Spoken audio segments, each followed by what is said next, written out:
Quais os exames que detectam o autismo?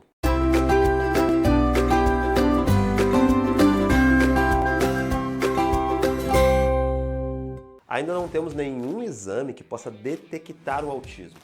A avaliação diagnóstica do transtorno do espectro autista ela é totalmente comportamental, ou majoritariamente comportamental. O que isso significa?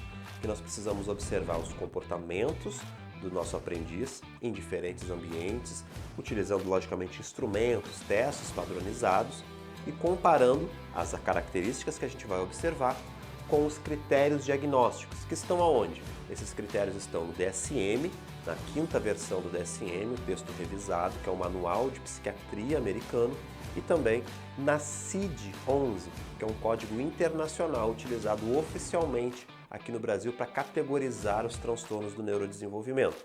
Então, se os comportamentos que a gente observar no aprendiz estiverem compatíveis, ou seja, preencherem os critérios do que está no DSM e na CID, a gente fecha um diagnóstico. Mas não basta ter somente as características. Elas precisam preencher os critérios nas diferentes áreas que estão prescritas no manual, precisam também ter uma intensidade e um impacto na vida dessa pessoa de uma maneira que, de fato, faça sentido ser categorizado como um transtorno. Então não basta ter só traços, tem que ter uma intensidade, uma constância muito grande, e outras condições também precisam ser descartadas. Então, se a gente tem esses critérios, a gente fecha um diagnóstico. E quem que pode fazer isso? Se você percebe que uma criança tem características, tem traços que pode ser o autismo, e se você não sabe que traços são esses, eu vou te indicar, vou deixar aqui na descrição, o Será que é Autismo, que é um testezinho rápido, uma triagem rápida que eu montei, que eu criei na minha instituição, que é a Academia do Autismo. Você pode fazer esse teste e no resultado dele vai dizer se você precisa procurar um profissional. Logicamente não tem fim diagnóstico nenhum, mas serve para que você saiba se é o momento de procurar uma avaliação mais aprofundada.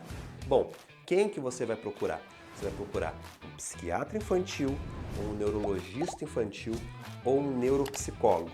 E ambos têm que ter experiência em avaliação de transtorno do espectro autista ou transtorno do neurodesenvolvimento. Então pesquise por profissionais especialistas na sua cidade.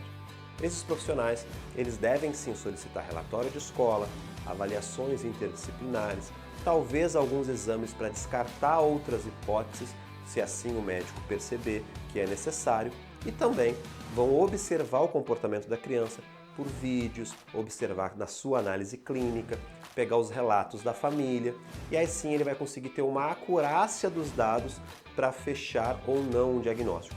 Logicamente, isso não vai acontecer somente numa consulta, pelo menos não deveria, né? Para que a gente possa fazer um diagnóstico preciso e tão importante, porque geralmente ele é a porta de entrada para as intervenções. Se tem uma coisa que é muito importante que você saiba, é quanto antes a gente começar as intervenções de forma apropriada e correta, melhor é o prognóstico. Isso faz toda a diferença. Então, não existe nenhum exame que detecte o autismo, mas nós temos algumas soluções que estão surgindo com o uso da tecnologia.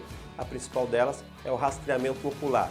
O eye tracking é uma estratégia que vem sendo bastante utilizada, que vai avaliar, por meio da alta tecnologia, uma das características que mais tem compatibilidade com o transtorno do espectro autista. Uma correlação muito alta, que é a capacidade ou a dificuldade de fazer um rastreamento com os olhos.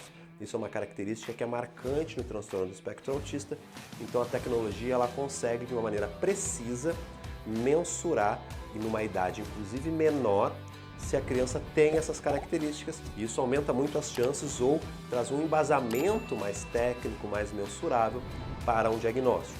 A gente ainda tem pouco essa ferramenta, essas estratégias aqui no Brasil, mas certamente nos próximos anos isso vai ganhar uma popularidade muito maior. Hoje os principais instrumentos para avaliação diagnóstica ainda são a MChat, a CARS, ADOS, ADIR, entre outros instrumentos que podem ser utilizados para isso.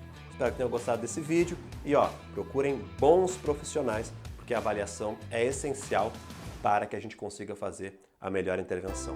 Um grande abraço e até a próxima!